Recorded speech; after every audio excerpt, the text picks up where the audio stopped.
आश्चर्यवत् पश्यति कश्चिदेनम् आश्चर्यवत् वदति तथैव चान्यः आश्चर्यवच्चैनम्यः चैनम्यः शृणोति प्रत्याप्येन वेदन चैव कश्चित्. Some look on the soul as amazing, describe him as amazing, and some hear of him as amazing, while others, even after hearing about him, cannot understand him at all. You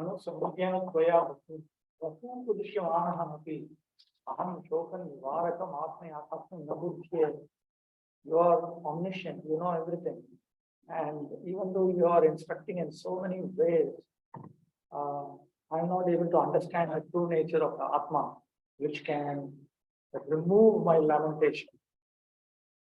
Why is it so? Anticipating this, the Lord, he speaks, Ashcharyavati, the current verse. This is also based on Upanishad verse. Shravanayapi bahubiryo nalabdhu, shrinvantopi bahubo yamna vidyu, Ashcharyo vakta kushalosya labdha, Ashcharyosya gyata kushalanashishta. The fact that the atomic soul is within the body of a gigantic animal, in the body of a gigantic banyan tree, and also in the microbial germs, millions and billions of which occupy only an inch of space, is certainly very amazing. So it is very amazing, means that it cannot be understood unless one has sufficient sattvic sukriti. Men with a poor fund of knowledge and men who are not austere cannot understand the wonders of the individual atomic spark of spirit, even though it is explained by the greatest authority of knowledge who imparted lessons even to Brahma, the first living being in the universe. So they're not able to understand how the same soul can have its consciousness spread inside a gigantic body and inside a small body. Like somebody like Brahma, his consciousness spreads throughout the entire Brahmanda. So he's able to understand anything that happens in the Brahmanda, Lord Brahma will get to it. But it's the same soul, it's not a different soul. It's just the arrangement is like that. The reason why it is difficult is either they tend to confuse the Atma with Anatma. Anatma means non-Atma, the non-soul, which means matter. Either they identify the Atma with matter, or they go to another extreme and identify the Atma with the Paramatma. So we should have this Atma Anatma, Paramatma Viveka, it is said. Should have a clear, distinct understanding of the difference between Atma, Paramatma, and matter. Anatma means that which is matter, that which is not the soul, which has no self-awareness. Then Atma itself, there is Paramatma and there is Jivatma, and they are different from each other also. So to clearly understand how they are qualitatively one, how they are quantitatively different, it's not easy. Yeah. It is very difficult to find a man who perfectly understands the position of the super soul, the atomic soul, their respective functions and relationships, and all other major and minor details. And it is still more difficult to find a man who has actually derived full benefit from knowledge of the soul, and who is able to describe the position of the soul in different aspects. But if somehow or other one is able to understand the subject matter of the soul, then one's life is successful. The easiest process for understanding the subject matter of self, however, is to accept the statements of the Bhagavad Gita spoken by the greatest authority, Lord Krishna, without being deviated by other theories. But it also requires a great deal of penance and sacrifice, either in this life or the previous ones, before one is able to accept Krishna as the Supreme Personality of God. Krishna can, however, be known as such by the causeless mercy of the pure devotee and by no other way. Text 30. देहि नित्यम अवध्योयम देह सर्वस्य भारत तस्मात् सर्वाणि भूतानि न त्वं शोचितुम् अर्हसि. O descendant of Bharata, he who dwells in the body can never be slain. Therefore, you did not grieve for any living being. तदेवं दुर्लभिगमं जीवयाथात्म्यं समासेन उपदिशन् असत्यत्व Tvam upasamharti rehi. So this nature of the Jivatma, it is very, very difficult to understand. The Lord now summarizes it, and he concludes by saying that you should not lament about that which is not worthy of lamentation. Someone should read this purport. This purport is a simple summary of everything Krishna has taught so far. The Lord now concludes the chapter of instructions on the immutable spirit soul in describing the immortal soul in various ways. Lord Krishna establishes that the soul is immortal and the body is temporary. Therefore, Arjuna, as a Kshatriya, should not abandon his duty out of fear that his grandfather and teacher, Bhishma and Drona, will die in the battle. On the authority of Sri Krishna, one has to believe that there is a soul different from the material body, not that there is no such thing as a soul, or that living symptoms develop at a certain stage of material maturity resulting from the interactions of chemicals. Though the soul is immortal, violence is not encouraged, but at the time of war, it is not discouraged when there is actual need for it. That need must be justified in terms of the sanction of the Lord and not capriciously. Capriciously, whimsically. So, all the different points that have come out so far are brought out in different sentences of this book. Important. Then next 31. स्वधर्मापि चावेच्छ नादिकम् इति महर्षि धर्मादि उदच्छ्रय यत् क्षत्रियस्य न विद्यते. Considering your specific duty as a Kshatriya, you should know that there is no better engagement for you than fighting on religious principle, and so there is no need for agitation.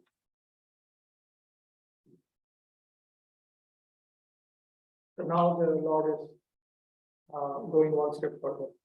एवं परमात्मा ज्ञान उपयोगित्वा आदौ जीवात्मा ज्ञानं सर्वांशति तवीयेन उद्देश्य स्वनिष्ठां प्रति निष्कामतया अनुष्ठितानि कर्माणि विशुद्धि सहकृताम् आत्मज्ञाननिष्ठां निष्पादयन्ति. So then, having described the true position of the Jivatma, because it is useful to understand the nature of the Paramatma, the Supreme Soul of Bhagavan. So far, Lord Krishna has spoken this. Now, this is just common knowledge, which is equally applicable for Swanishtas, Parinishtitas, Therapeutic. It is equal for all. Whether you want to be a Swanishta and make gradual progress, or Parinishita and make rapid progress, or Nirapeksha and make instant progress, we need to know this much, that there is a difference between the Atma, the Paramatma, and Anatma. This much everyone should know.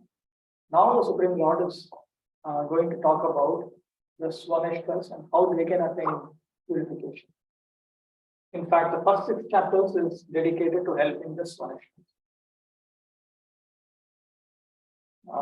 Swanishtam to be Nishkamataya Anushthitani Karma. When you engage in your Karma Dharma, that means your material Swadharma, without a materialistic spirit, then those activities will lead you to a position where you have fixed realization of the soul as being different from the body. In other words, it will lead you to realization that you are not the subtle body or the gross body, that you are an Atma.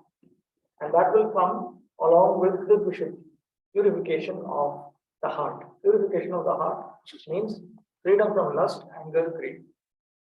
Iti vadishyam. So Krishna wants to develop this point. Tasyam pratitum utpadayitum. But in order to first of all bring about a conviction about that, sakavataya anushthithanam karmanam kamyam phala pradatvamaha. then he points out that when the same activities you execute with the materialistic spirit, then you get the results of, then you get your desired results. This is now brought out in 2 verses, beginning with Swadharma, text 31.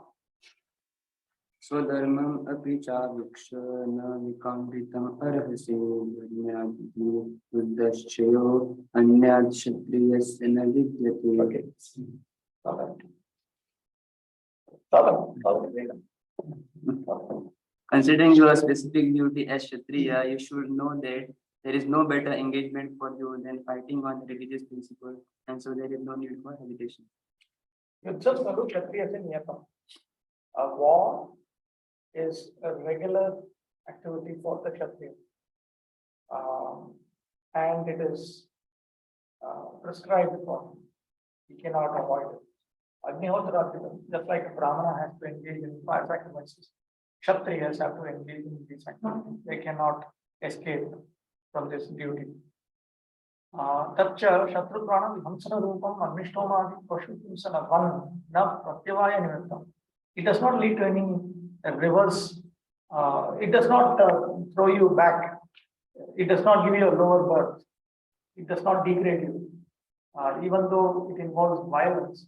There is violence in animal sacrifices also. Prior to Kali Yuga, animal sacrifices were executed. So that is Lord Krishna's point. See, these things are part and parcel. Sometimes it has to be done.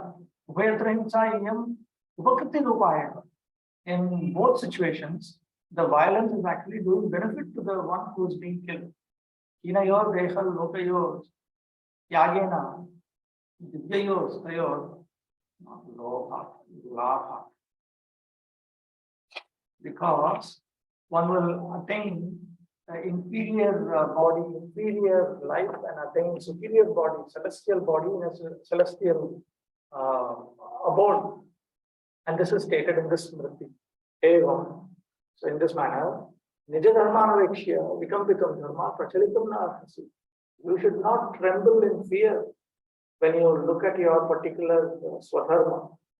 Swadharmas are being very carefully delivered. Each one has this particular Swadharma. In today's world, that too in India, they really hate Swadharma because there is a misconception that everyone can attain everything.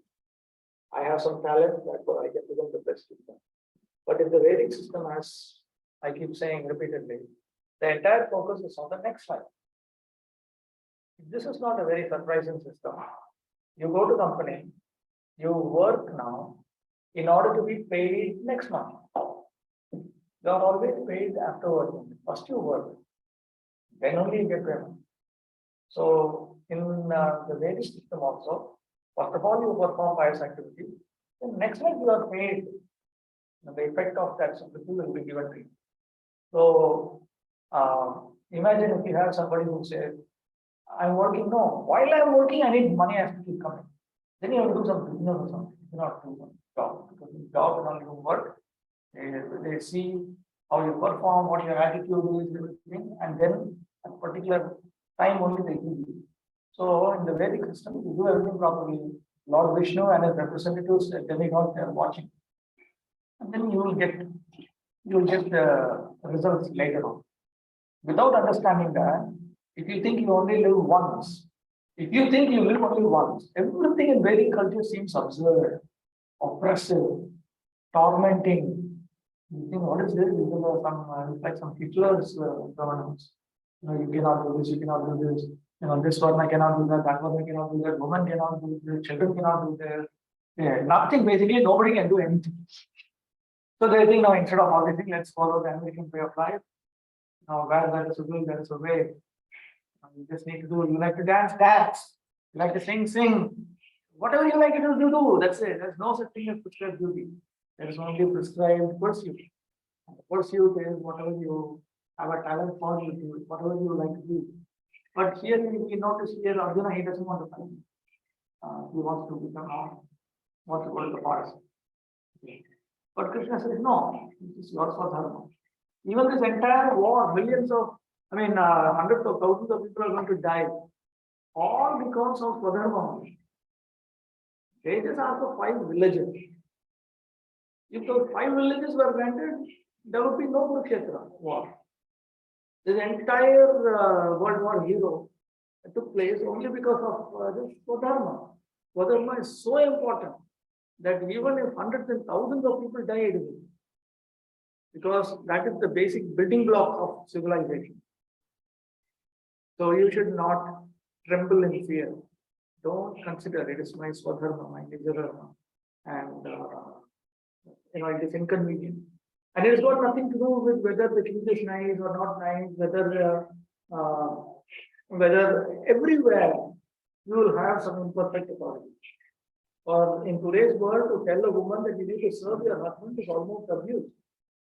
You want to say that, they will try to take you to court if possible. Because the concept of woman serving the husband is considered some barbaric idea. In India, typically they try to criticize it through novels, movies, and I won't be surprised they create a whole web series to point out. They'll usually take some crackpot husband, some foolish, and make a big noise about it. That's how they may write novels. And it is a fact that there are really crackpot husbands also. They are the ones creating this mischief now. There are bogus gurus, there are bogus husbands, bogus parents, bogus everything. But then that doesn't justify that even if you have a genuine parent, for instance, the child will listen to the parent. They may be imperfect, but as long as what they are saying is in line with the instructions of God, you need to accept it. So in acceptance of Swadharma, material dharma, one of the first things that you are trained in is how to accept imperfect authority, how to respect and honor imperfect authority within limit. We know it is within limit. But in Western civilization, Prabhupada said in Western civilization, the basic principle is how not to accept authority. So as much as possible, do everything required to not accept authority. But democracy is a big flop. There are political philosophers in America who are now beginning to question the value of democracy. I myself have come across 2 very interesting books written by one academic scholar of political theory. He attacked democracy like anything. He was always pointing out, democracy is bogus. It's crazy. Any advisor can elect a leader. What is that? What is that? How can a foolish person know what is appropriate, what is not appropriate? Because in democracy, you can very easily convince people to vote for you. You just give them money, this, that, facilities. Basically, you make them happy. You make them happy, then they'll vote for you. That's all. But people, they don't know that what they like may be bad for them. They may like something, but that may not be good for them. And it takes some time for them to understand that. Then they lament. That is why they vote for someone, like during Prabhupada's time, there was one Richard Nixon. They voted for him. And then later they discovered some scandal and they removed him. They impeached him and removed him. And later Bill Clinton also they did the same. They only voted for him. And then they voted for, in America, they voted for Donald Trump. And then after voting for him, they criticizing him day and night. So what is this? Then why do you vote for him? Prabhupada said when that Nixon incident happened. So that means you people don't know who should be leader. You don't know who is your own leader. Why unnecessarily you hyped him up and made him into president? I mean, you don't know. So democracy in general is not the solution to corrupt authoritative other, like for example, monarchy. But in democracy, in monarchy at least there's one thief. The king is a thief. Okay. But in democracy, there are hundreds of thieves. No, everybody is stealing. They'll steal for some time, 5 years, 10 years, take a boat and then go enjoy life. That's enough. It's like a career. Whereas in the other one, they hold you responsible. It's much more complicated. Much more complicated. So in general, in the Vedic system, breaking of Swadharma is considered like it's a crime against humanity. You don't do things like that. You don't do things like that. But there are lots of balances. Everybody is protected. Children are protected in case the authority is corrupt in what to do. There are always clauses to protect you from abusive authority. Even if a guru is corrupt, the very scriptures they say you can abandon him, but there's a respectful way of abandoning. Similarly, if a husband is addicted to sexual activity, then a wife can leave, but she cannot remarry. She cannot remarry, she cannot engage in sexual activities. If she wants, obviously, in today's world, everybody does everything. But in the next life, you will not attain that desired result. This lifetime you may enjoy, next lifetime animal only. Go. Be a dog. You want to be a dog? Like a dog, be a dog. So this Swadharma is a very, very important concept. Now Lord Krishna is turning to this point. Out of the 4 orders of social administration, the second order for the matter of good administration is called Kshatriya. Kshatriyas are trained for killing in the forest. A Kshatriya would go into the forest and challenge a tiger face to face and fight with the tiger with his sword. When the tiger was killed, it would be offered the royal order of the nation. This system has been followed even up to the present day by the Kshatriya kings of the state. The Kshatriyas are specially trained for challenging and killing because religious violence is sometimes a necessary factor. Therefore, Kshatriyas are never meant for accepting directly the order of sannyas or renunciation. Non-violence in politics may be a diplomacy, but it is never a factor of principle. In the religious law books, it is stated in the battlefield, the king or Kshatriya, while fighting another king envious of him, is eligible for achieving the heavenly planets after death, as the Brahmanas also attain the heavenly planets by sacrificing animals in the sacrificial fire. Therefore, killing on the battlefield on religious principles and killing animals in the sacrificial fire are not at all considered to be acts of violence because everyone is benefited by the religious principles involved. The animal sacrificed gets a human life immediately without undergoing the gradual evolutionary process from one form to another. The Kshatriyas killed on the battlefield also attain the heavenly planet, as do the Brahmanas who attain them by offering sacrifice. Okay, I want someone now to read Bhakti translation, text 31.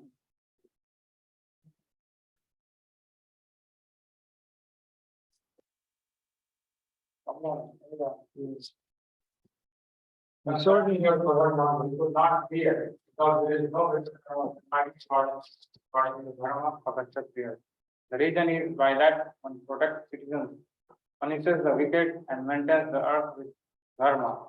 There are 2 types of dharma for a jiva: in the bound state and in the liberated state.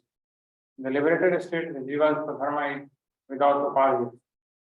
In the bound state, the jiva's dharma is to some degree endowed with upadhi. In the bound condition, the jiva has various intermediate states. In these intermediate states, different forms of dharma are unavoidable. When the jiva is situated in a human body, if his dharma takes the form of varnashram dharma, it is good. Therefore, another name of varnashram dharma is swadharma. For a person who has a Kshatriya nature, what can be better than fighting? It is very, very important to understand that as long as we are either not obsessed with pure Krishna consciousness, or we are not really realizing, we cannot easily give up our swadharma, material, specifically material swadharma. Men cannot, men who are seeking a superior destination in their next life, they should not very easily think of being transcendental to their varna dharma and ashrama dharma, and women should not think about being transcendental to Sri dharma, because they will not get hrit vishuddhi. Their lust, hunger, greed will not reduce. That much you can observe in this very life, not to speak of benefits that you can attain in your next life. There are 2 kinds of swadharma, specific duties. As long as one is not liberated, one has to perform the duties of this particular body in accordance with religious principles in order to achieve liberation. When one is liberated, one's swadharma, specific duty, becomes spiritual and is not in the material bodily concept. In the bodily conception of life, there are specific duties for the Brahmanas and Kshatriyas respectively, and such duties are unavoidable. Swadharma is ordained by the Lord, and this will be clarified in the 4th chapter. On the bodily plane, Swadharma is called Varnashama Dharma, or man's stepping stone for spiritual understanding. Human civilization begins from the stage of Varnashrama Dharma, or specific duties in terms of the specific modes of nature of the body of thing. Discharging one specific duty in any field of action, in accordance with the orders of higher authorities, serves one to elevate one to a higher status of life.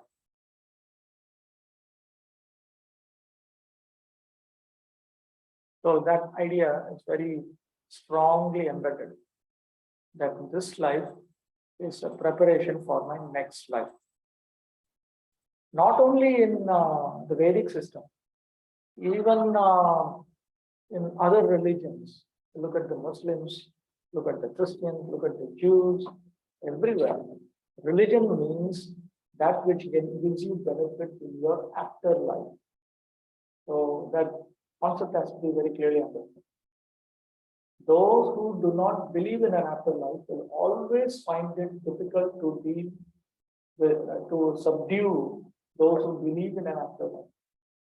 Because the person who believes in an afterlife can even die for them. Because he knows that even after he dies, he will continue to exist.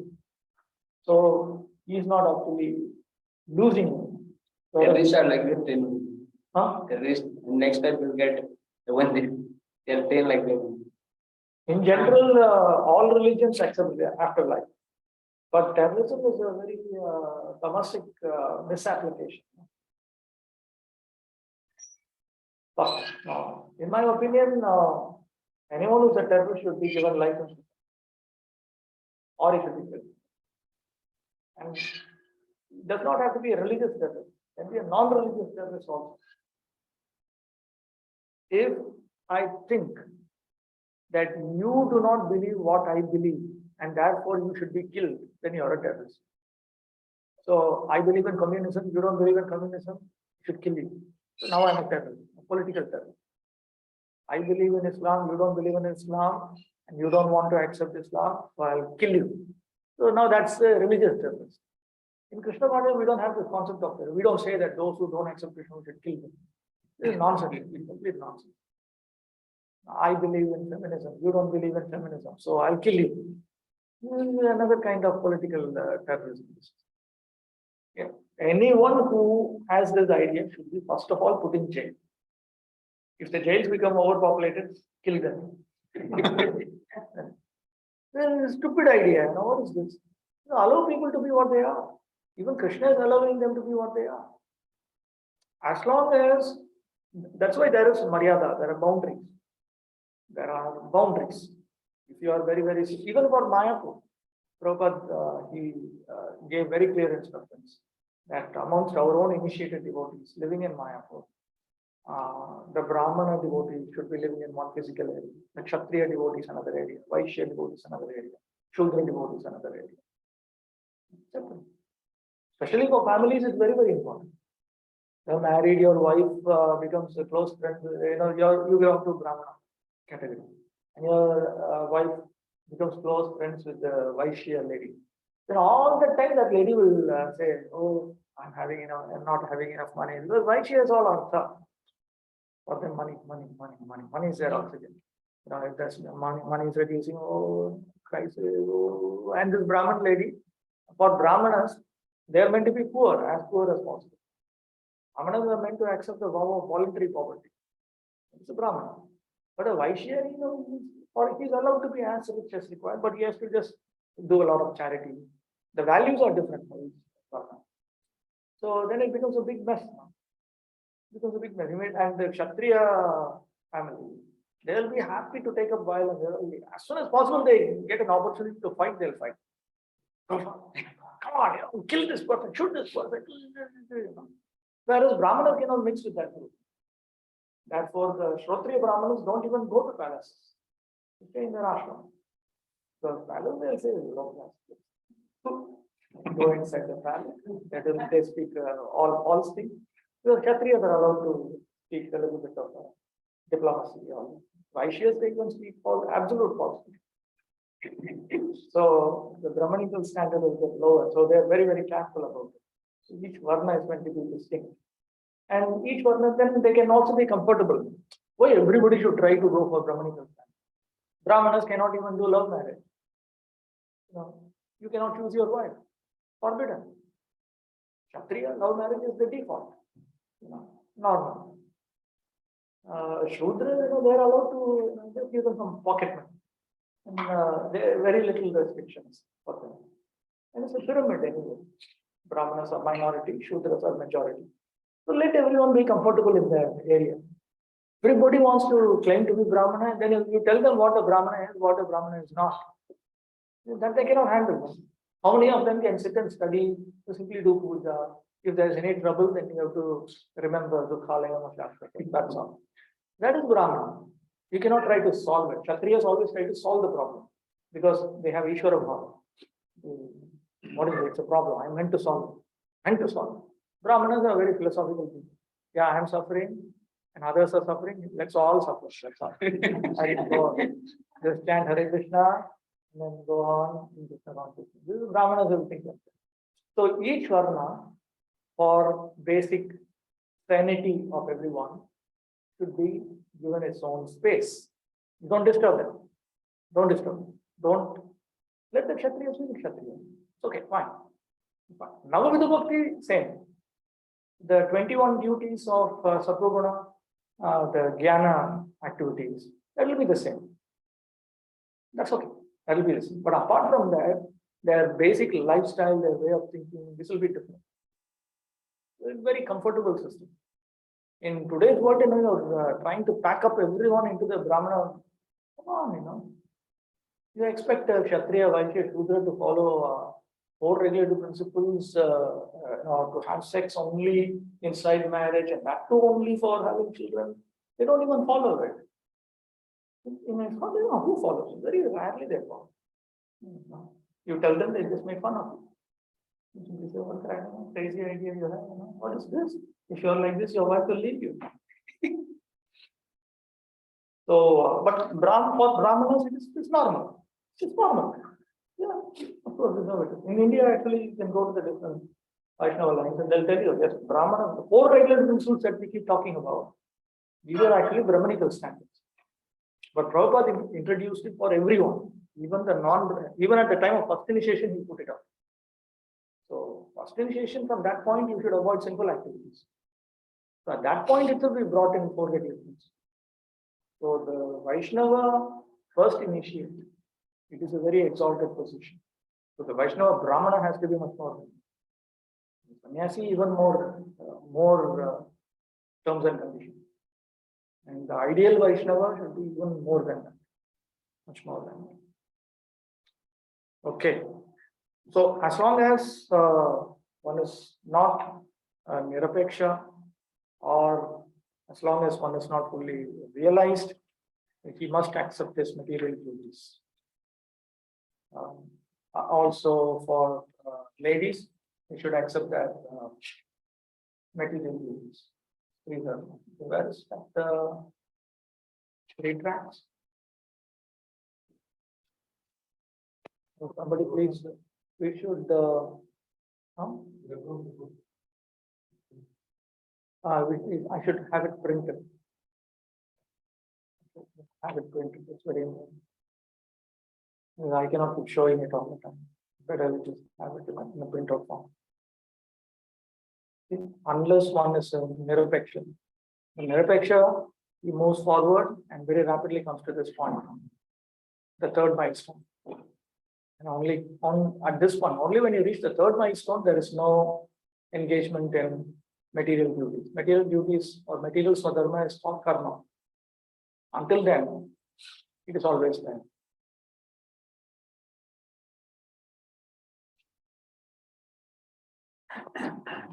Okay. So, you have a question? So this first initiation is formed is mean for the addictions. Oh, dharmic. First of all, you have to be dharmic. First dharmic, then afterwards sattvic, then shuddha, then siddha. There are some stages below that also. There's thought so much about it. Levels of knowledge.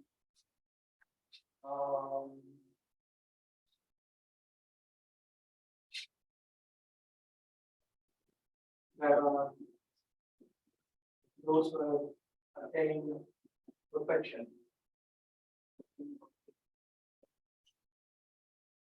Those who are engaged in the upon level knowledge. These are Siddha Vaishnavas. These are Sattva Vaishnavas. Lower than these are the ones who are Brahmanika, Brahmana. So they are engaged in Bhakti, but they are in the platform of Sattva Vaishnava.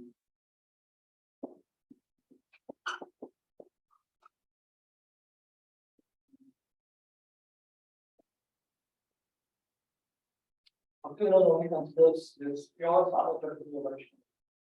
More than that, if it is engaged in the of Brahmana, to be in support. Then lower than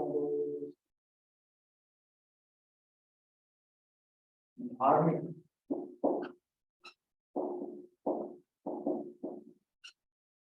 A person who is accepted Vedic thought. Lower than this Teshwara.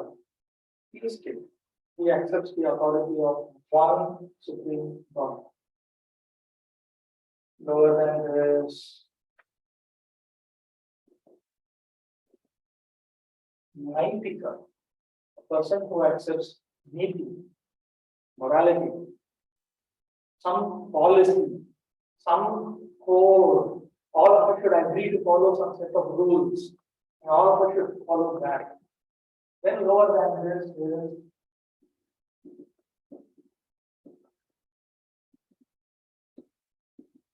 animalistic people.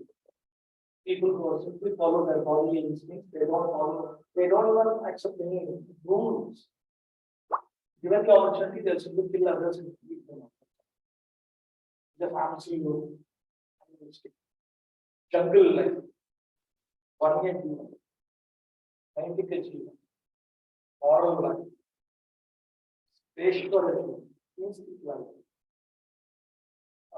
Like Muslims, the Jews, the Christians, they all accept one supreme God. And they accept some rules also. But the rules are inspired by God. So, strictly speaking, it is like this. These people they accept some niti, some moral principles, but they are not coming from God. They are not inspired by God. Atheistic morality. Atheistic morality. Created by man, completely other. But this is Seshwara, this is theistic morality. Then when you become Dharmika, now you are accepting the Veda itself. The Veda is coming from the one supreme God. Vedo Narayana Sam. The Veda is Lord Narayana himself. This is Dharmika is one step higher than it. At each step, when you go higher, you will notice that they become more, they are expected to be more detached people and more renounced people. And they have a more mature understanding about their role in the universe. Holistic people, they simply think that might is right. Just giving effort. The 90% people, they have a much better understanding. No, let us live and let live. Everybody. In the Seshwara, they think, no, there is a God. We are going to serve him. And it is from this point of theistic morality that you start thinking about afterlife. Below that, you don't think about afterlife. Dharmika, you have precise, scientific, correct understanding about the Jivatma, reincarnation, karma. All these things become very, very clear. In Sattva, you become interested in liberation. Then higher than that, when you become a sadhaka, then you become interested in love for the Supreme Personality of God, love of God. And then we have those who have attained that perfection. So these are all different statuses of humanity. He writes about Chaitanya Shikshamrita and often refers to it. Even here, once in a while, we refer to it. Swadharma without upadhi, with upadhi. Upadhi means a material designation.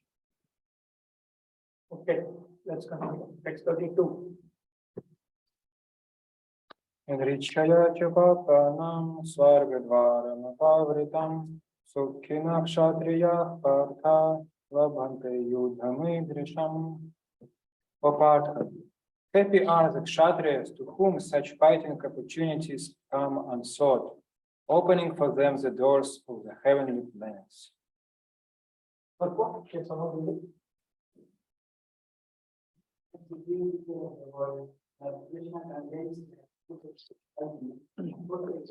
I do not shine and good in this cycle. You will cause perpetual habitation in hell. Such statements by Arjuna were due to ignorance only. He wanted to become non-violent in the discharge of his specific duty. For a Kshatriya to be on the battlefield and to become non-violent is the philosophy of fools. In the Parashara Smriti, or rule or religious codes made by Parashara, the great sage and father of Vyasdeva said, Kshatriyo hi praja rakshan, shastra pani pradandayan, virjitya parasanyadi, shitim dharmena palayat. The Kshatriya's duty is to protect the citizens from all kinds of difficulties, and for that reason he has to apply violence in suitable cases for law and order. Therefore, he has to conquer the soldiers of the inimical king, and thus with religious principles he should rule over the world. Considering all aspects, Arjuna had no reason to refrain from fighting. If he should conquer his enemies, he would enjoy the kingdom, and if he should die in the battle, he would be elevated to the heavenly planets whose doors were wide open to him. Fighting would be for his benefit in either case. See, the basic idea is this. Consider the school. In a school, you have teachers, they teach students, and students progress from one level to another. In India, we have first standard, second standard, third standard, and so on. In the West, they have first grade, second grade, third grade, fourth, 10th. Year after year, you progress. Now, for that, you require teachers, but you also require administrators who protect that operation of education, who protect that educational progress. Imagine if in a school there were no protectors. I know what will happen. The first thing that will happen is all these companies who are trying to sell different products for the children, they will invade all the classrooms. They'll be showing different things to the children. The children are all groups. Children are easy customers. I can show different things. And all the children will be doing whole day will be buying different products. That's all. And nobody will be progressing. And the teachers won't know how to control it. So you require administration. The administration duty is to ensure that this progress of education happens according to proper rules and regulations. That the teacher is doing his job, the student is doing his job, and that nobody disturbs this operation. So you require protection. You also require others who contribute. You require people who contribute different materials, ingredients with which that school functions. And you require general labor. You require general labor because the classroom becomes affected. You need laborers. So therefore, in that way, you have Brahmanas, Kshatriyas, Vaishyas, Shudras, and Kshatriyas are very, very important. If Kshatriyas are not there, then it will be very, very difficult. Very difficult. And the Kshatriyas need to be violent. Civilized violence. It's very, very important. Not like in today's world, people are terrified. On one hand, they like violence, on the other hand, they don't. They kill animals like anything. They kill the child inside the womb also like anything. But when it comes to having death penalty and all that, they become so compassionate. No, you should not. He's a serial murderer, but still you should have compassion upon him. So hard compassion. All this terror that in Delhi there was that Nirbhaya case. They asked me what should be done. What is your opinion? Everybody's giving his opinion. You give your opinion. I said my opinion is simple. They took 45 minutes to gang rape a girl. So that entire gang, what you do, you should put them in one big cauldron of oil, and you should boil them up in 45 minutes. They should be streamed on the internet. Everybody should see. They should see. It should reach 100 degrees within 45 minutes. And everyone should see how that body is, how these people are suffering. They should hear a proper sound, a quadraphonic sound. Hear. only then these other boys will become frightened. Because you need to control it. The bodily instincts cannot be controlled through love, affection, compassion, sympathy, empathy, or similar nonsense. It will not work. You need to come with a machine gun and simply shoot their animals dead in front of everyone. And out of terror, they will not disturb each other. There's no use saying, "Oh, why she was wearing like that, why she was this like that, why she spoke like this." What the hell, man? If she speaks whatever, let her and her boyfriend suffer. No? What's your problem? It's not crazy, completely crazy. Simply because you don't have proper protection. And the protectors need to see the Kshatriyas, tell you. Kshatriya will only listen to a bona fide Brahmana. If the Brahmana is corrupt, Kshatriya will also become corrupt. That's how in Indian history we see the Brahmins become corrupt, then the Kshatriyas become corrupt. Kshatriyas become corrupt, then the Vaishya, Shudra, everybody will take over. In today's world, that's what is going on now. Vaishyas are all trying to sell products, and the Shudras are all trying to buy the products. That's all. Just seller, a buyer. And the entire operation is called monetize life. Just make money. This is a crazy hell created between the Vaishyas and the Shudras. Because the Kshatriyas are not there. The Kshatriyas are not there because the Brahmanas are not there. So, first of all, what has to come is, you need to have the Brahmana body who accept the highest standards of austerity without any duplicity. They need to be of the highest standard. They need to surrender unto Lord Vishnu. Brahmana needs to surrender unto Vishnu. In the entire hierarchy, Vishnu is at the top. Narayana is at the top. In the Brahmana. Brahmana has to follow Vishnu. Kshatriya will follow Lord Vishnu and the Brahmana. Vaishya will follow Vishnu, Brahmana, Kshatriya. Shudra will follow Vishnu, Brahmana, Kshatriya, Vaishya. In that way, everything will come in place. But if the top you don't fix it, it becomes very, very difficult for the common man because it's all chaotic, very chaotic. They don't know what to do. Very, very difficult. Okay, 33.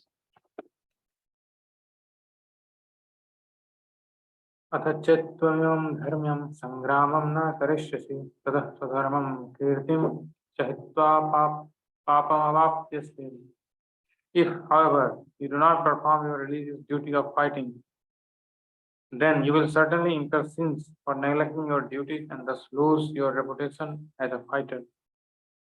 Purport also. Arjuna was a famous fighter, and he attained fame by fighting many great demigods, including even Lord Shiva. After fighting and defeating Lord Shiva in the dress of a hunter, Arjuna pleased the Lord and received as a reward a weapon called Pashupat Astra. Everyone knew that he was a great warrior. When Dronacharya gave him benedictions and awarded him the special weapon by which he could kill even his teacher. So he was credited with so many military certificates from many authorities, including his adoptive father Indra, the heavenly king. But if he abandoned the battle, not only would he neglect his specific duty as a Kshatriya, but he would lose all his fame and good name and thus prepare his royal road to hell. In other words, he would go to hell not by fighting, but by withdrawing from battle. If Arjuna refuses to listen to Lord Krishna, then he will experience many defects, many problems. That is now being pointed out. Notice here that Lord Krishna is talking about fame, reputation. Reputation is actually very important. But Kshatriya needs to have the reputation of being a good Kshatriya. Similarly, a Brahmana needs to have the reputation of being a genuine Brahmana. That is very, very important. This is all relevant. We are not interested in being glorified by foolish people, ignorant people. The criticism of foolish people is irrelevant. But criticism of learned people, that is very relevant. That is very, very important. Prabhupada was sensitive to that. He was sensitive. What would genuine people, what would they say? That is very important. Genuine means people who are on the same platform or people who are on a superior platform.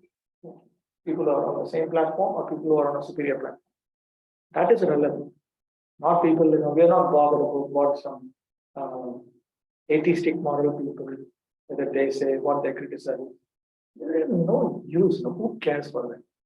Why are we bothered about what non-devotee fellows say? Prabhupada himself said, when you're walking in the street, you're not bothered about some donkey brain.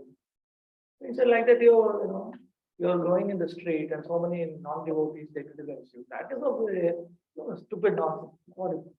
But if somebody who's on the same platform or who is superior to you, he criticizes you, that is a very serious matter. That too, he criticizes you for the right reason. This is a serious matter. Valid criticism is something very important.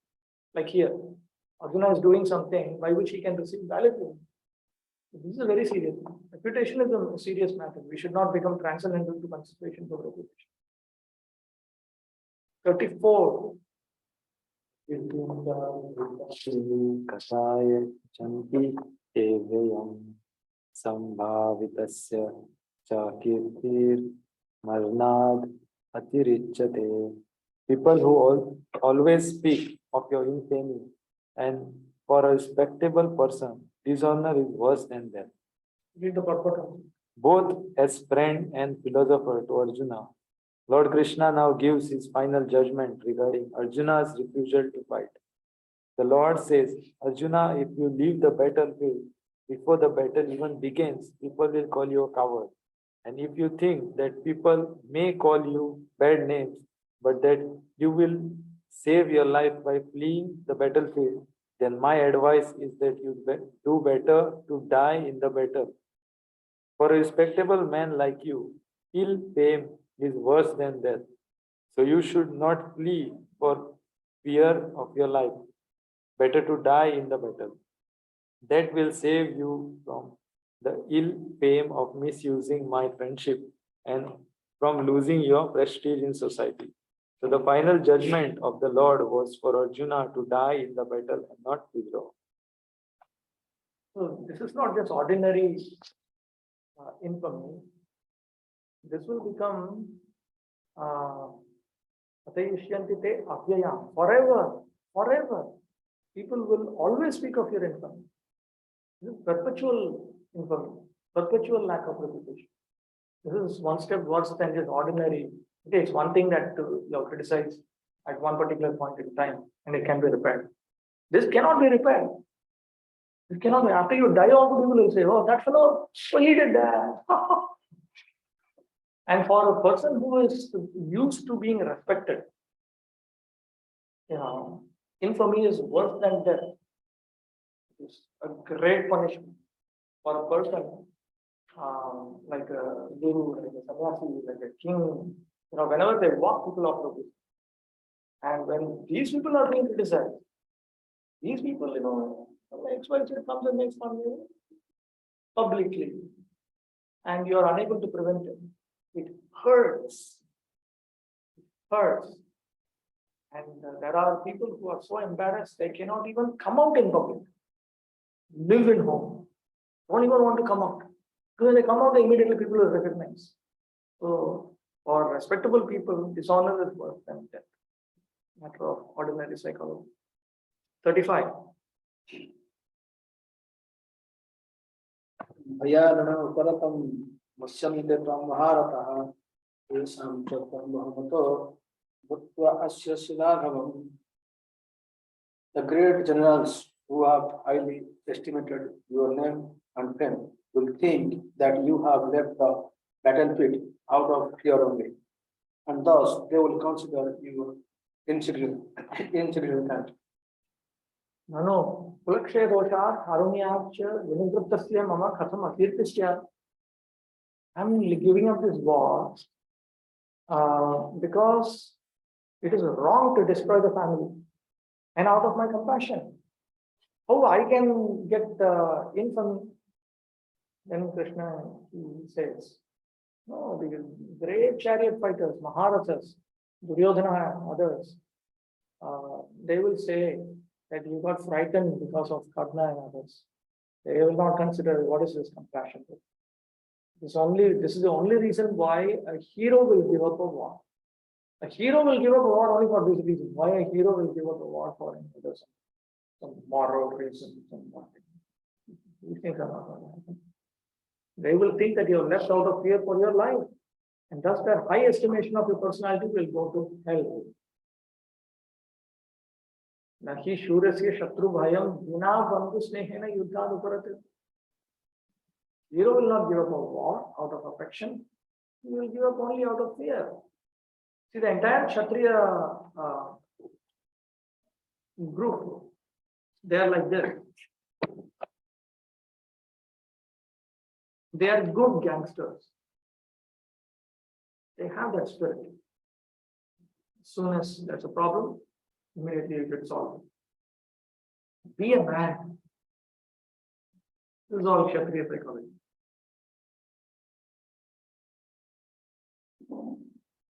In Varnashama Dharma, Kshatriyas are very much encouraged to be to die for the country, die for the community, die for others. And I think in the militaries in all the countries, they also have that. Let me do something for my country. They have some Bhakti, patriotism, feelings. Let me die for others. We had a King Shivaji in last time. Oh, yeah. We used to. Even now they don't. After 400 years, they still don't. Wow, Shivaji.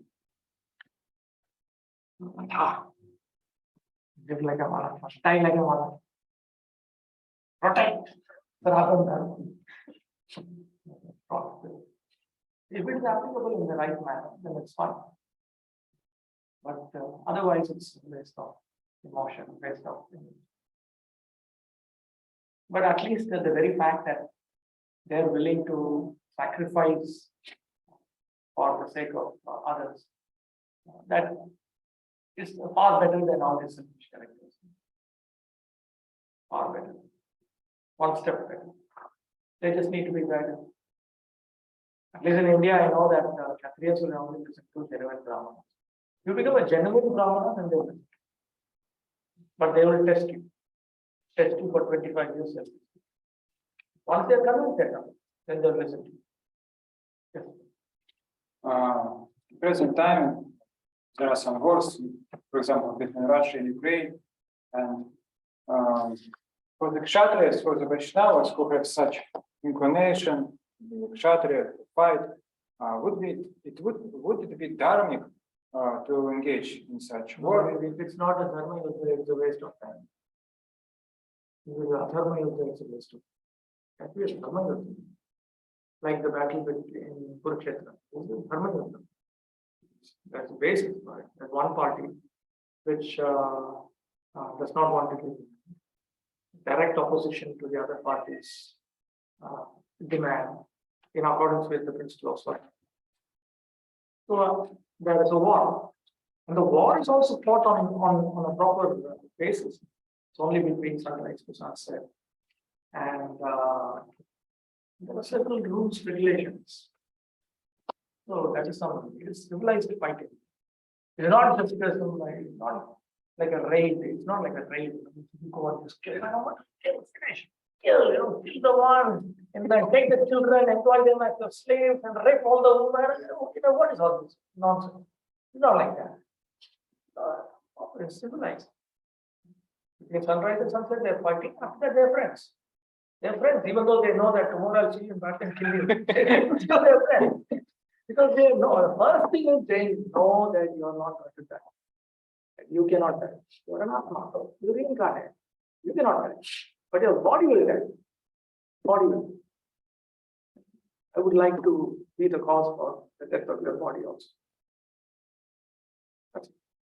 So it is fighting on some civilized reason. Like in Mayapur, suppose there is some terrorist attack. Then it will be very nice to take a gun and shoot all these terrorists. Those who are Brahmana should not do that. Actually, Brahmana after emergency can become a Vaishya. He cannot become a Vaishya, then he can become Kshatriya. But it is not the first alternative. It's not plan B, it is plan C. Drona, for instance. There. But at least that has some meaning. There has some meaning. There are devotees who have sacrificed many things and come to a town. They're trying to practice and progress in Krishna consciousness. This is being disturbed in a violent manner. That's what you need to have counter violence. So that at least I would say is important. But I don't know, to what extent it will be otherwise useful. I don't know to what extent it will otherwise be useful. If Vaishnavas want to fight, they should just take charge of them. Create everybody.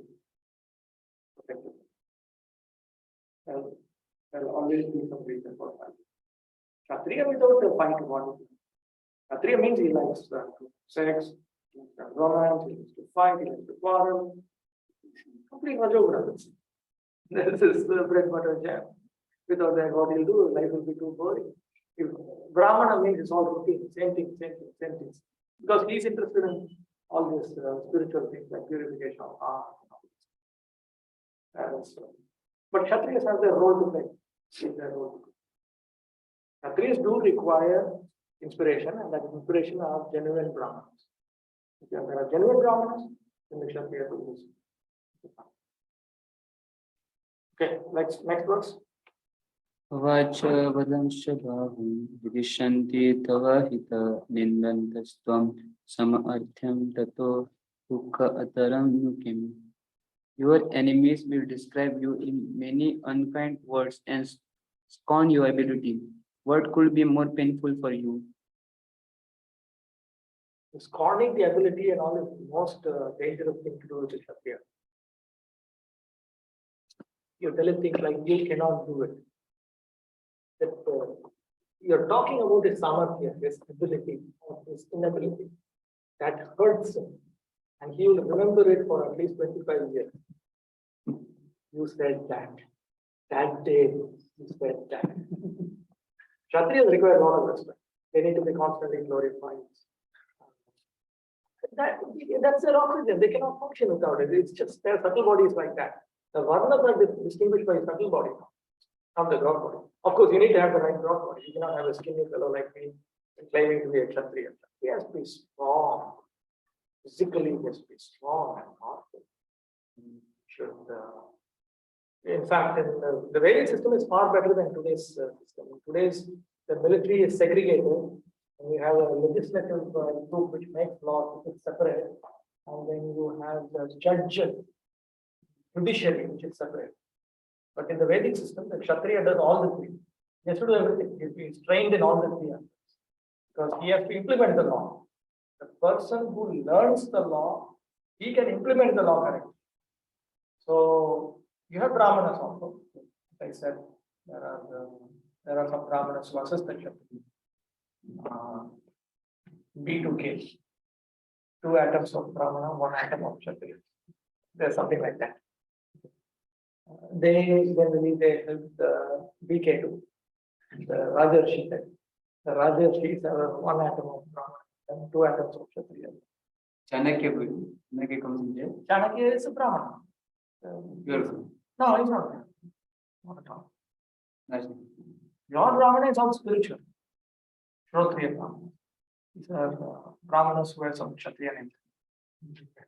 B2K. They are not B3. They are not your Brahmana. So they are involved in judiciary, advising, military, so many areas. They are all because they learn from the scripture. There are scriptures. Shastri is a Greek. Chanakya is written after Shastri. Very interesting. It teaches you how to so many things. But basic idea is you should not believe anyone. You should not trust anyone. You should not trust your wife also. You should not trust your children also. You should not trust anyone. There are 18 categories of spies. SPY. Spy. Spies. 18 categories of spies. And 1 category is spies who watch over other spies. The first duty of the king is to listen to the spy. People who come and do intelligence. So it's a constant. So, but Kshatriya is it's important. Okay, so here, Lord Krishna, he was astonished. And therefore, he criticized Arjuna. First of all, Kshatriya should not forgive. Brahmana's duty is to forgive. Kshatriya should not forgive. Commit something wrong, he should be punished. Very harsh people. Very harsh. And see, because Lord Vishnu is on top of the entire system, Lord Vishnu is represented by Vedic Shastra. And the Shastra specifies that the Brahmana should not interfere. So let us say some theft has happened. The Kshatriya comes and adjudicates, and it is concluded that this person is the culprit and is given punishment. The Brahmana should not interfere and say forgive. He should not. He is not allowed. Scripture will not allow him. So everybody is not limited authority. Only Lord Vishnu has unlimited authority. So the Brahmana cannot say, hey, I am the Brahmana, I can come, I can forgive. He should be kept in his place. The Brahmana, so sit there and do your austerity, chanting. Go. Don't interfere. If the person did something wrong, be punished. Be punished. Punishment is also specified in the Shastra. If, for instance, if there's a man who tries to attract a royal woman, tries to develop a illicit relationship with a royal woman, he is meant to be burnt until death. This is wrong. Because the king's wife and all that is the mother. There are 7 categories of mothers. If he is trying to establish a relationship with the mother of the country, he burnt, publicly burnt. I think he is meant to be roasted in oil or forget it. After Shastra talks about it. Homosexuality is a punishable crime. Homosexual, lesbian, is all punishable crime. Mano specified. It's, basically bodily instincts need to be controlled through fear. At least out of fear, people will do good to themselves. In India, they more or less understand this. Like if a child, I myself, I saw in Ranganath temple campus, there was so much of sand, and there was one small child who was trying to take the sand and put it into the mouth.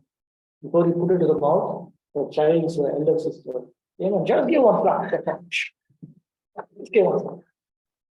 Then the child became shocked. Then she is explaining, what do you do? This is not some halwa. You think it's some sweet or it is sand. It's so bad for you. The child doesn't understand. It's just out of fear. Her mother came and said, correct, this is a good thing. The child cannot understand. The child cannot understand. The child grows up only, the child will be able to understand. So, Kshatriyas, they are meant to protect. Out of. Okay.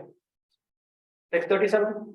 Atva prapsyasi svargam dvitva va bhokshyase mahim tasmat uchishta kaunteya yudhaya krita nishchayaha. O son of Kunti, either you will be killed on the battlefield and attain the heavenly planets, or you will conquer and enjoy the earthly kingdoms. Therefore, get up with determination and fight. And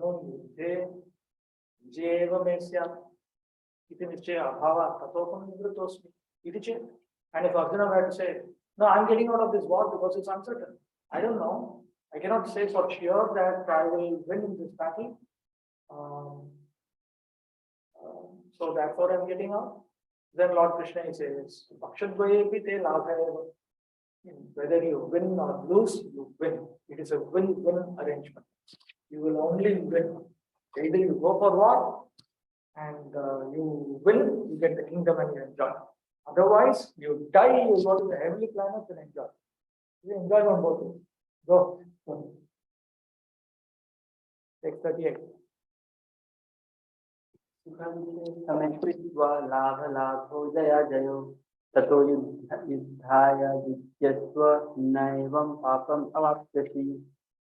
Do thou fight for the sake of fighting, without considering happiness or distress, loss or gain, victory or defeat, and by so doing you shall never incur sin.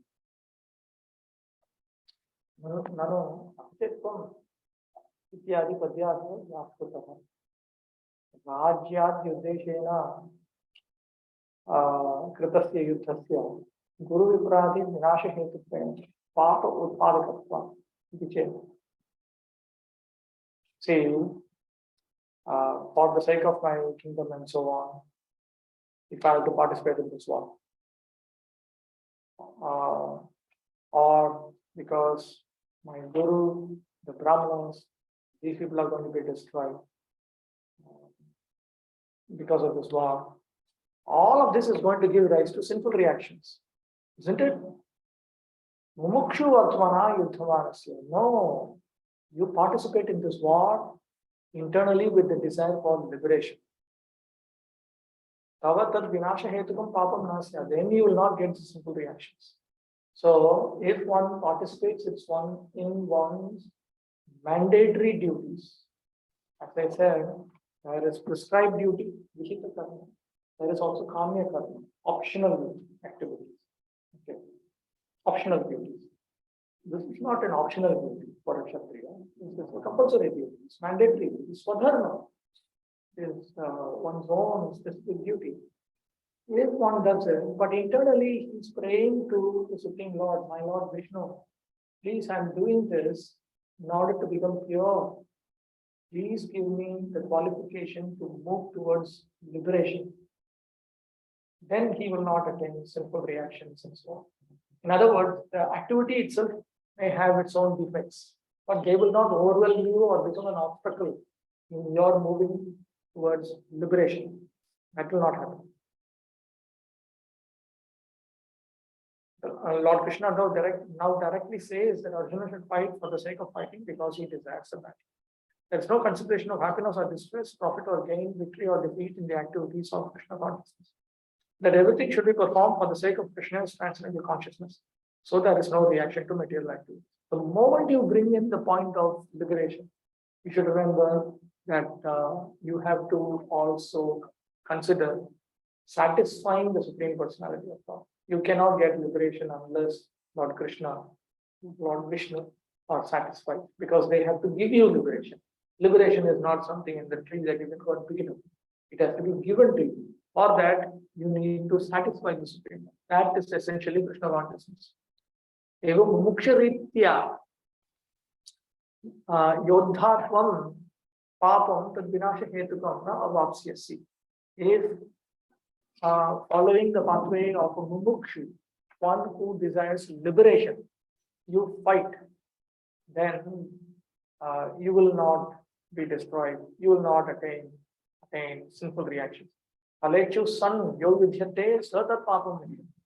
Person who is desiring the results of particular activities, like for instance, if you were to fight in this same war with the desire for the kingdom or with the desire for the heavenly planets, then that is materialistic engagement in Swadharma. Now, in spiritual engagement of Swadharma, you think about liberation, or if you can go a little bit further, you can even think about becoming qualified to attain love of God. Strictly speaking, karma will not give you the direct qualification to attain liberation or love of God, but it can give you purification of heart. That much. Purification of heart is like preliminary anartha-nivritti, you can say. Just like when you clean the rice, there are gross contamination. Big stones are there. Then there are small contamination. Okay. So when you put the rice through a filter, first step is to remove the major contamination. So when you avoid adharma and you come within the circle of dharma, you are avoiding the major contamination.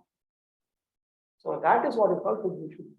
You are freed from lust, anger, greed, and similar major contamination.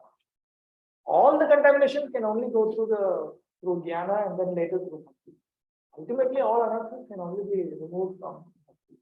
But the major ones, like you use one thorn to remove another thorn, and then you throw away this thorn. Similarly, material dharma is used to prevent us from engaging in material adharma, and to get rid of the desire for material adharma, and to get rid of the material desire for dharma also. And then afterwards, once you progressing more and more, you spend more and more time in spiritual activities, bhakti activities. And then at some point you give it up. So everybody has to come to the third milestone at some point, if he wants to attain liberation. Phalechu san yogityate sata papam indati vijnanarthi tu puratanam ananta papam apangati. But the person who is seeking spiritual realization, he gets rid of unlimited sinful reactions. And all of that can only happen in Krishna consciousness. He who acts for his own sense gratification, either in goodness or in passion, is subjected to the reaction, good or bad. But he who is completely surrendered himself in the activities of Krishna consciousness is no longer obliged to anyone, nor is he a debtor to anyone, as one is in the ordinary course of activities. Devarshi Bhutam. So when you surrender to the Supreme Lord, then you are not obligated. This is the indirect hint given by Krishna to Arjuna in this verse, and the matter will be more clearly explained in the following verses. 39. One question. That this not following the Swadharma. So it's like Vidvan from Charyas. So he is living with Swadharma. People What nonsense. So who's following which Varna that they belong to? That is also not really. It is crazy. Don't bring in all this. Giving up a Swadharma never existed. Crazy. They are supposed to send their children for ashrama for 20 years. They are not doing it. So you should go back and say that I am doing your Swadharma. I am not doing my Swadharma. Crazy. I am born properly, and because what the British could not do, what the other people could not do, they are that you are doing. Simply destroyed everything. You should only tell them, I am following my Swadharma. I am not following, I am not rationally my Swadharma. Following my Swadharma. This is ordinary. What is this? Just following the rules of Brahmacharya, studying Shastra, coming to Satvika platform. Ordinary. If you decide to become a Nirapeksha sadhaka, that is something. Nirapeksha is practically an unofficial sannyasi. But if you do that, then you are fully protected by God. Fully protected by God. Fully taken care of. But you cannot say that I want to be a Nirapeksha and then later on decide to get married. That is like a sannyasi wanting to marry. So in India, there is discrimination. It's nonsense. You went to embrace God, now you want to embrace a woman. This is what you learn. This is what you learn. Embracing a girl. So all your Hare Krishna, Hare Rama, you increase your lust and everything. So, going through the process, go through the process properly. Everything, for everything, there is a process. Carefully follow. You cannot say, I'm just doing my prayers. How about doing the prayers? You don't do your best, do the right thing. Do good to yourself. Don't do bad to you. Okay, move on. 39. ऐसा ते भीता सांख्ये बुद्धिर्योगे त्विमां शृणु बुद्ध्या युक्तो यया Partha कर्मबन्धं प्रहास्यसि. Thus far I have described this knowledge to you through analytical study. Now listen as I explain it in terms of working without fruitive results. O son of Pritha, when you act in such knowledge, you can free yourself from the bondage of works. Uttam jnana yogam upasamhanam. Tat upayam nishkama karma yogam bhaktam arabhate esha siddhi. So now he summarizes the subject matter of jnana, the pathway of jnana sadhana. And then he teaches the pathway of non-materialistic karma, which is a means to come to that realization of this. So far, Krishna has spoken some theory about the spirit soul being different from the body, about himself being different from the Atma, all that. All that is theory. But then how do you realize it? When you carry out your material duties properly, with the desire for freedom from these anarthas, then you get purification of the heart.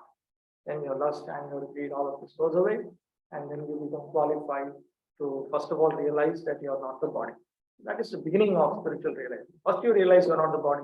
Then you realize that you are qualitatively one with God. Then you realize you are an eternal servant of God. Step by step, it's all leading to that.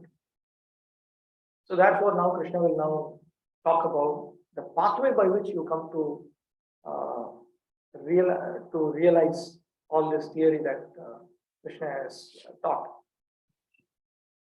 Sa che tava chitta dosha, chitta tad dosham na abhyudeti. Now, whatever I have spoken to you, if it does not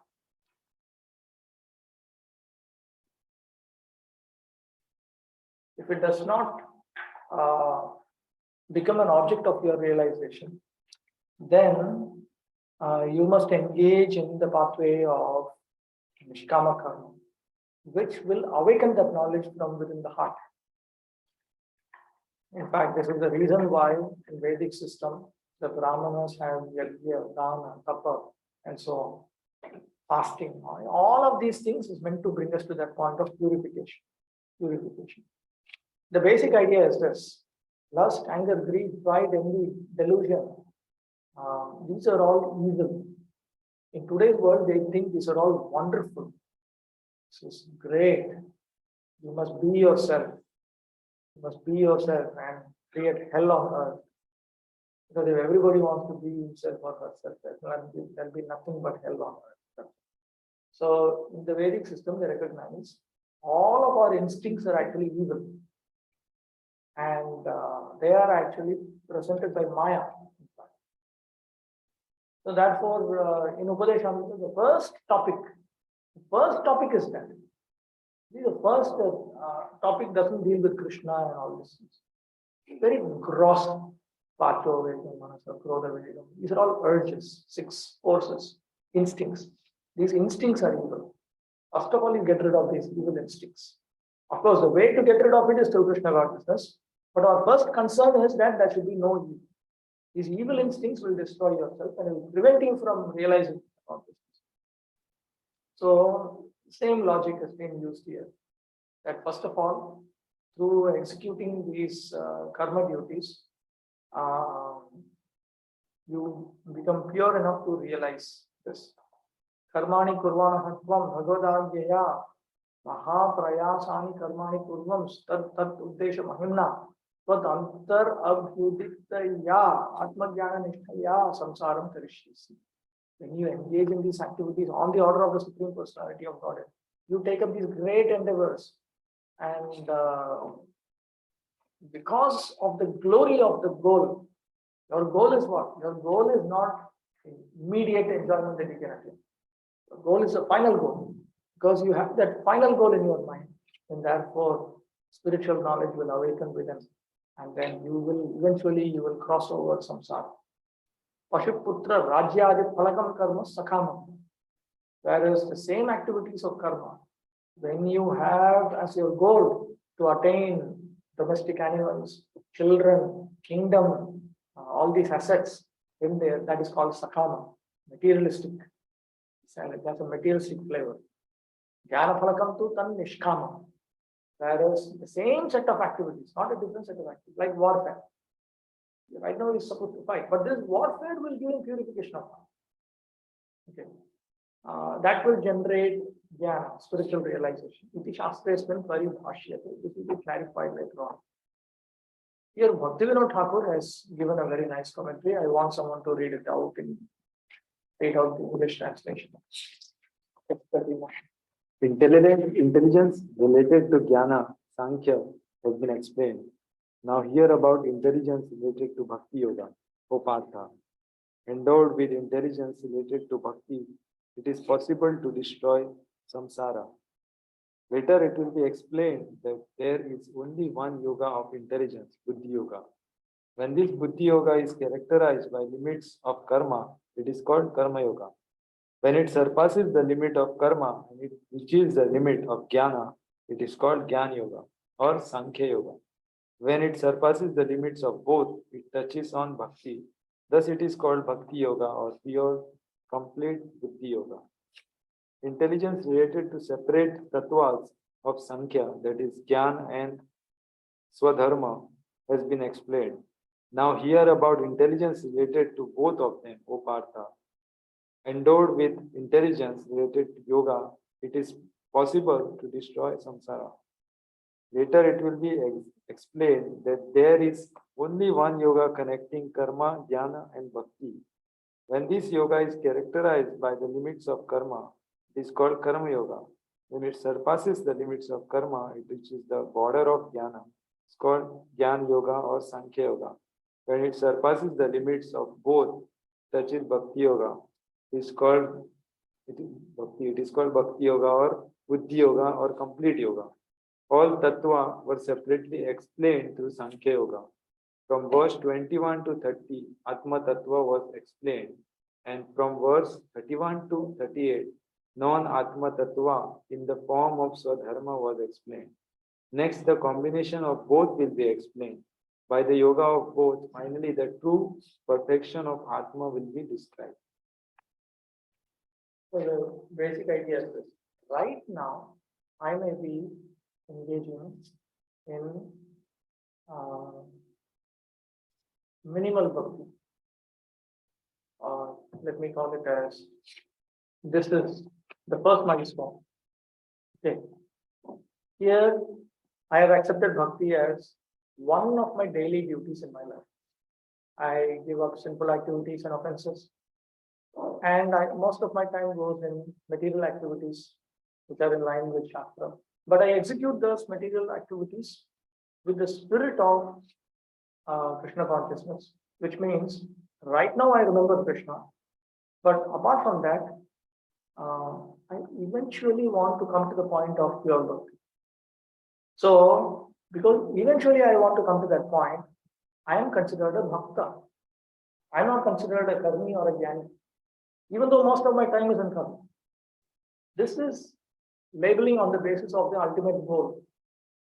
So Bhaktivinoda Thakur, he presents it like this, that these are all bhaktas. So track one, they are also devotees. You may say technically, you see, they are spending so much of their time here until they attain realization and detachment, they will not even come to the second milestone, which means several lifetimes will go in this. Several lifetimes are, because no, only after you come to that realization that I am a spirit soul, I am the body, I am qualitatively one with Krishna, but I am also quantitatively different from him. Come to that point of realization. We are not talking of theoretical knowledge, we are talking of realization.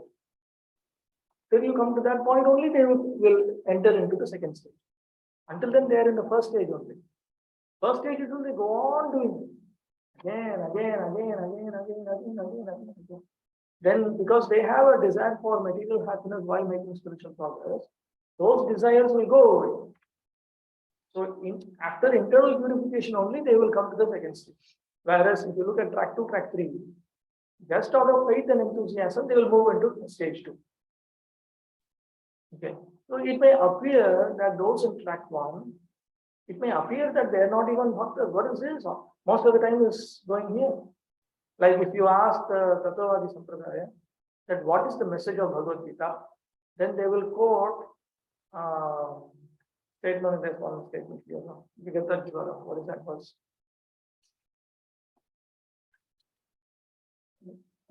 Comes in.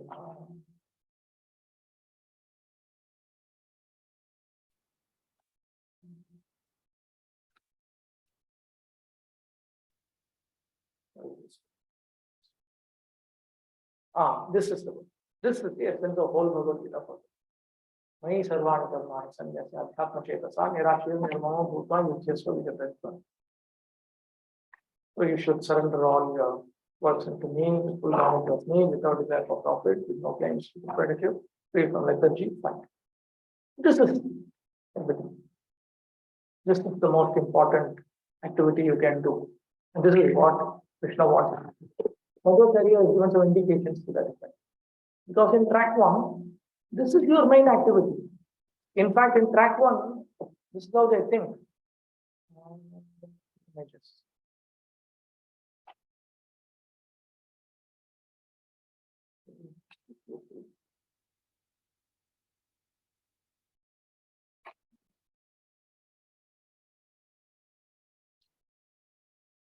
Suppose this entire circle is in dharma.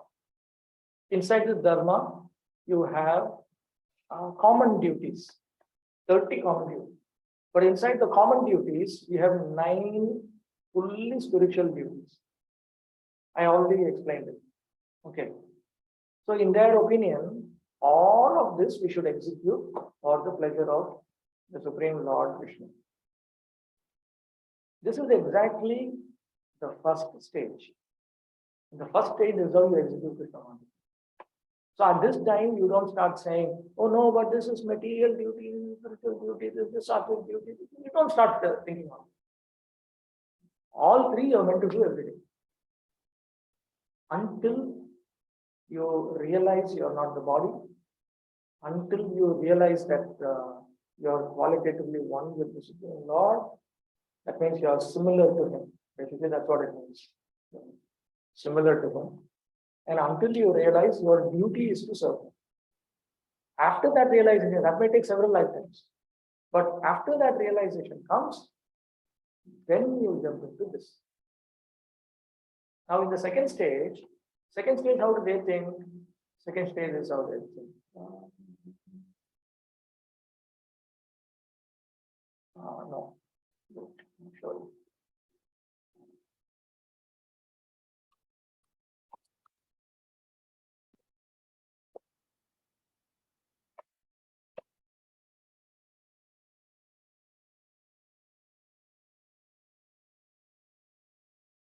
Okay, let me show this. Say, you have several different parts of your life. Okay. In your life, you have different things to do. So, in their opinion, these activities of Navavida Bhakti and all this stuff, that is my life. Now, in Navavida Bhakti, you find one item called Dasya. Shravanam, Kirtanam, Vishnu, Smaranam, Sevanam, Archanam, Vandanam, Dasya. So all their Varnashrama duties, everything they lump into that Dasya. It is all do the needful. So in their life, their entire life is nothing but Navavida Bhakti. I should just engage in Shravanam, Kirtanam, Vishnu, Smaranam, Sevanam. So in the second stage, they are surrendering unto the Supreme Lord. They accept Navavida Bhakti itself as their only life. Here they have a very clear distinction between karma duty, jnana duty, bhakti duty. Here also they understand the karma duty, jnana duty are distinct from bhakti duty. But they think that karma jnana are a small part. It's within the dasya category of bhakti. You understand? Whereas in the third one, even inside the dasya category, they will not engage in karma or jnana. So all of this takes gradual maturation. Gradual maturation. Only distinction in track 1, it is entirely based on faith and enthusiasm. Track 2, there are the speed breakers. Till they get realization and detachment, you don't go further. And in track 2, from a certain point, realization, detachment becomes significant. So they are all devotees.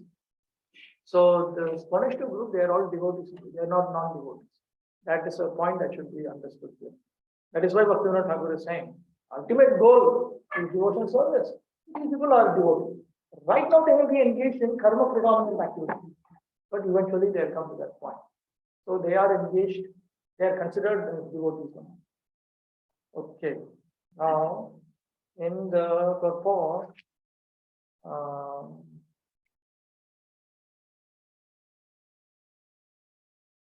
Arjuna has already accepted Krishna as a spiritual master by surrendering himself unto him. Shishyasteham shadivam prapanam. Consequently, Krishna will now tell him about the working process in Buddhi Yoga or Karma Yoga. Or in other words, the practice of devotional service only for the sense gratification of Allah. Now, typically, Prabhupada equates Karma Yoga with Krishna consciousness. In fact, he writes it.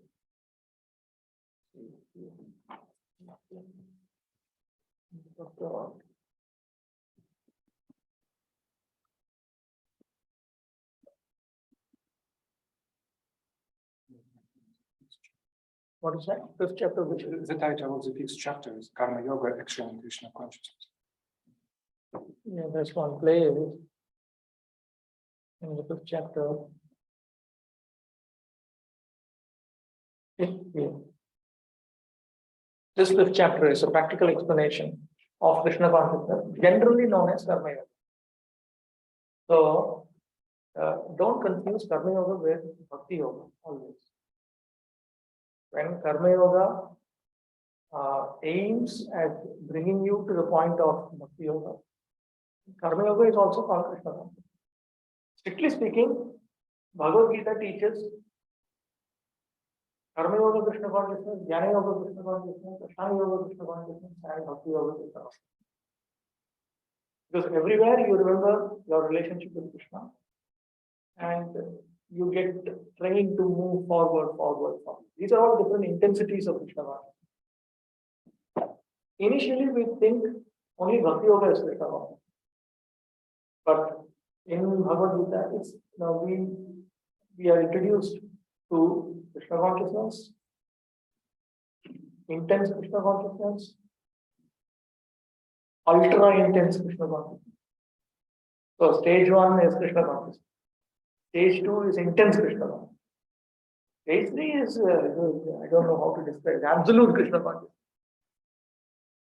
So not necessarily jnana. Just say I have this in my mind. Here, this is Krishna consciousness.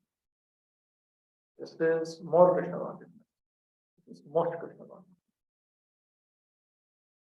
Bhakti, more bhakti, most bhakti. And they develop their different features of a Vaishnava also like this as we move forward. Okay. So here Buddhi Yoga has been equated with the practice of devotional service only for the sense gratification of the Lord. This Buddhi Yoga is clearly explained in chapter 10 verse 10 as being direct communion with the Lord who is sitting as Paramatma in everyone's heart. But such communion does not take place without devotional service. One is therefore situated in devotional or transcendental loving service to the Lord, or in other words, in Krishna consciousness, attains to the stage of Buddhi Yoga by the special grace of the Lord. The Lord says, therefore, that only to those who are always engaged in devotional service out of transcendental love does he award the pure knowledge of devotion and love. In that way, the devotee can reach him easily in the ever blissful kingdom of God.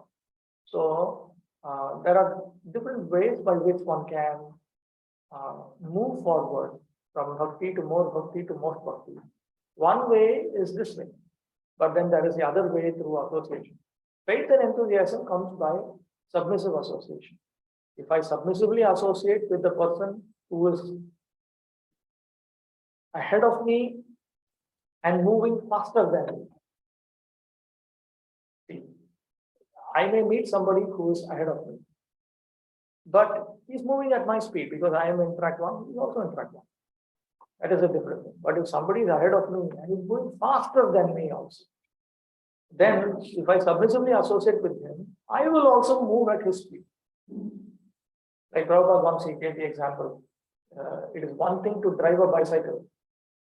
It is another thing you're driving a bicycle and you're holding on to some truck or something which is moving very fast.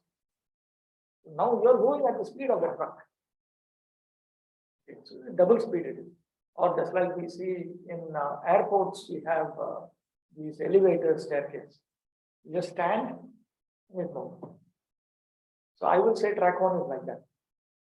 But in those kind of elevator staircase also, sometimes you people find they run on top of it also. So track 2 is like that, they're running. And then there are some people who are so reckless, they don't care for anyone else. That is like track 3. I just want Krishna. Like Narada Muni in his previous life. His mother died and he thought, great, wonderful. He didn't even burn her body, went off. So that is all Nirapeksha. Track 3. Track 3, they think like that. Freedom.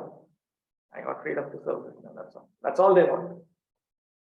But these other ones, they are also engaged in, if you say track 3, they are in the pathway of Buddhi Yoga. I would say that is super fast Buddhi Yoga. Track 2, fast. Track 1, slow. So they also get spiritual realization, but the only thing is, it comes much later on. One should therefore understand that Buddhi Yoga means to work in Krishna consciousness in the full bliss and knowledge of devotion service. One who works for the satisfaction of the Lord only, however difficult such work may be, is working under the principles of Buddhi Yoga and finds himself always in transcendental bliss. By such transcendental engagement, one achieves all transcendental understanding automatically by the grace of the Lord, and thus his liberation is complete in itself without his making extraneous endeavors to acquire knowledge.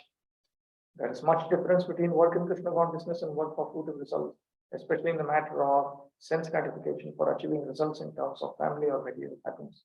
Buddhi Yoga is therefore the transcendental quality of the work that we perform.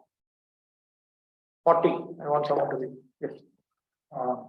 Could you please illustrate the difference between a way of thinking of people in the track 2 and in the track 3 while they perform activities in the category of dasya?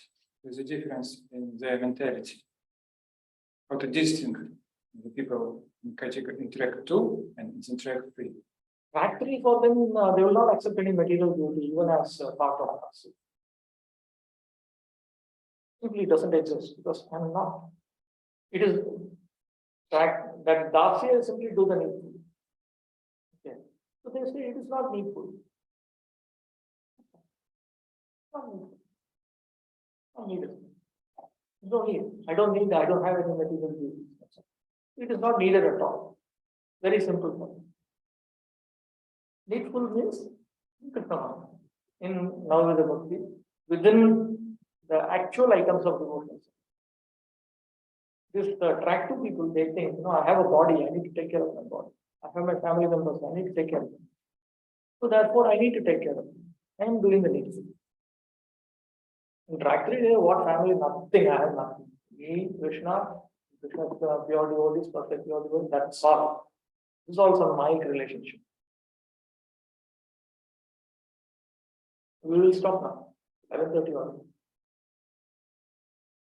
You could resume. Then tomorrow we'll resume.